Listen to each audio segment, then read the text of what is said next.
But if you close your eyes.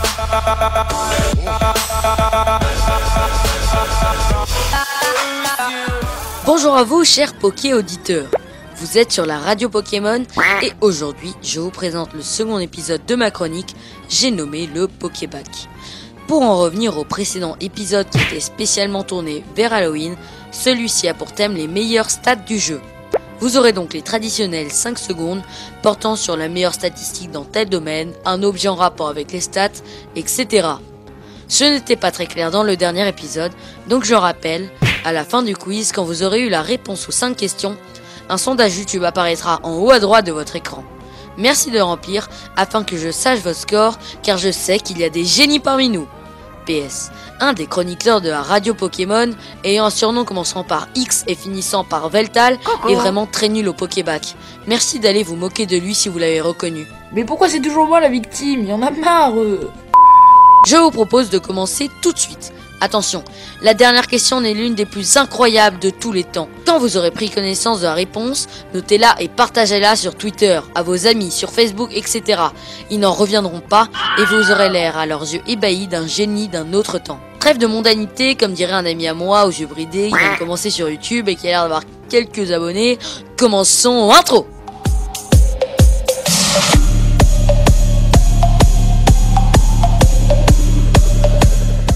Question 1.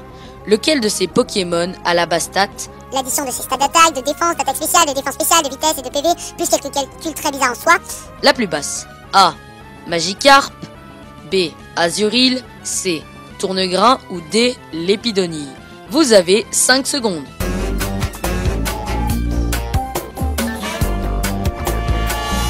La bonne réponse était la réponse C. En effet, Tournegrain est le pire Pokémon du jeu.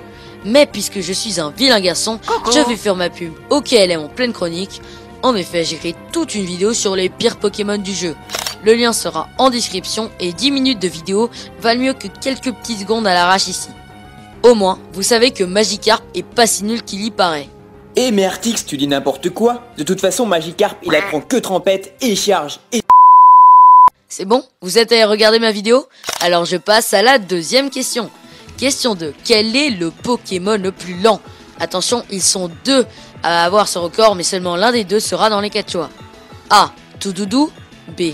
Goinfrex. C. Mélo ou D. Ramolos. Vous avez 5 secondes.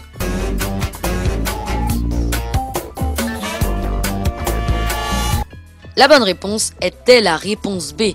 Comme dit précédemment, ils sont 2 à avoir le privilège d'être les dieux de la course. J'ai donc nommé Goinfrex et le dieu des statistiques étranges, Karatroc.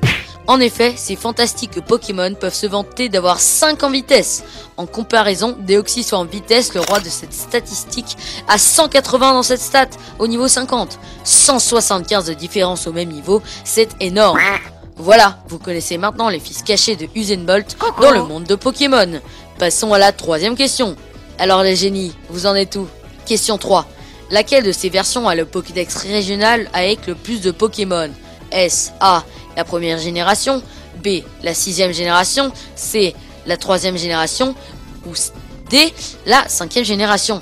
Vous avez 5 secondes.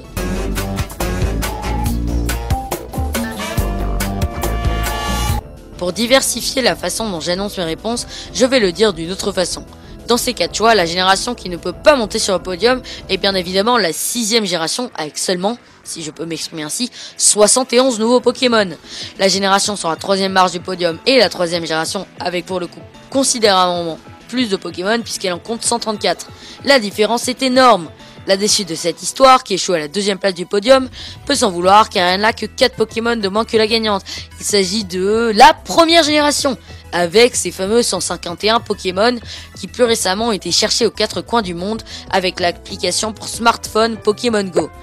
Vous vous en doutez donc, la gagnante du concours est la 5e génération, avec, je vous laisse calculer 151 plus 4, c'est 155 Pokémon.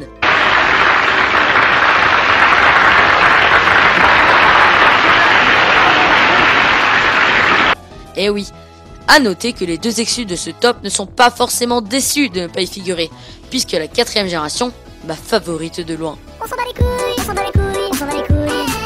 On s'en bat les couilles, on s'en bat les couilles, on s'en bat les couilles. n'a que 106 nouveaux Pokémon.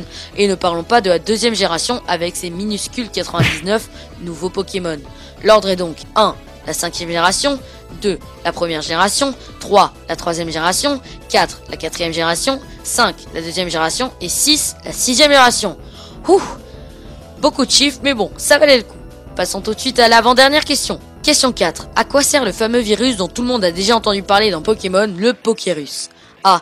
À doubler les EV gagnés après le combat. B. À booster toutes les stats du Pokémon contaminé. C.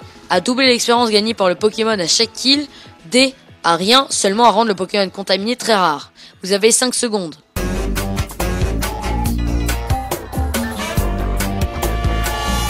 La bonne réponse était la proposition A. Le Pokérus sert à doubler les EV gagnés après le combat. Pour savoir ce que sont les EV, je vous invite à aller regarder la première vidéo de Nœud Destin, la nouvelle chronique de Danimasta, dont le lien sera en description. Mais laissez-moi maintenant vous parler du Pokérus. Le Pokérus n'est pas un objet, mais un virus qui affecte votre Pokémon de manière permanente et qui est transmissible durant 2 à 4 jours. Une fois infecté, tous les EV que ce Pokémon reçoit seront doublés. Profitez-en pour aller entraîner votre Pokémon. Combinez ceci avec des objets tels que le bracelet macho, le multi-X ou encore les objets pouvoirs et vous verrez que votre Pokémon peut récupérer beaucoup de V très rapidement. Le Pokérus double les EV reçus après tous les autres effets des objets. C'est-à-dire que si votre Pokémon combat un Magikarp qui donne 1 EV en vitesse, en tenant une chaîne pouvoir qui donne 4 EV en vitesse et en étant affecté du Pokérus qui double les EV, il recevra 1 plus 4 x 2, c'est-à-dire 10. 10 EV en vitesse gagnés en battant un simple Magikarp. Vous vous rendrez vite compte qu'avec toutes ces astuces, donner des EV aux Pokémon deviendra tout de suite moins laborieux. PS. Si quelqu'un fait une aventure sans triche telle que PKX ou Color Save, je peux lui donner des Pokémon dotés du Pokérus s'il veut essayer d'en contaminer plusieurs des siens. Fin de la micro-parenthèse. Et voilà, vous en savez un petit peu plus sur ce mystérieux virus. N'hésitez pas à aller vous renseigner sur YouTube, des vidéos entières y sont consacrées. Passons à l'ultime question. Question 5. Quelle est la puissance maximale qu'une attaque puisse atteindre de base, sans stade ni objet, toute génération confondue? A. 200. B. 860. C. 65 535. Ou D. 250. Vous avez 5 secondes.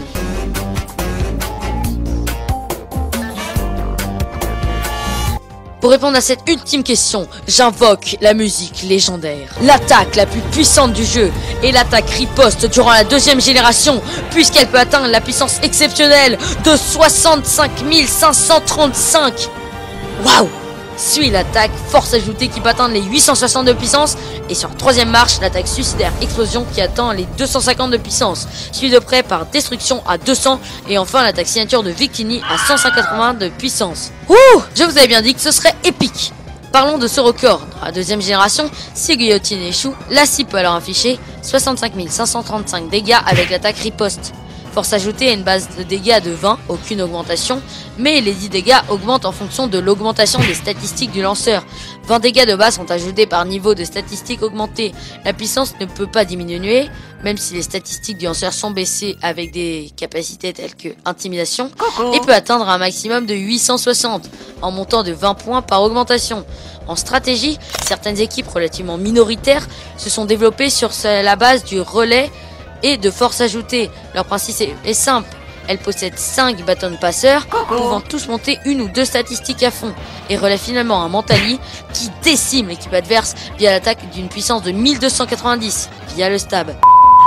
C'est déjà la fin de cet énorme Pokébag, j'espère qu'il vous aura plu. Pour ma part, ce fut un immense plaisir de vous le confectionner. N'hésite pas à t'abonner à la chaîne de la radio Pokémon et à la mienne qui sera en description. Lâche le gros pouce bleu qui fait plaisir. Suis-moi sur Twitter, @artixyoutube, mais suis aussi la radio, @radio Pokémon RP. Allez, je vous dis merci pour tout. C'était Artix, à vous les Poké Studios. Bye.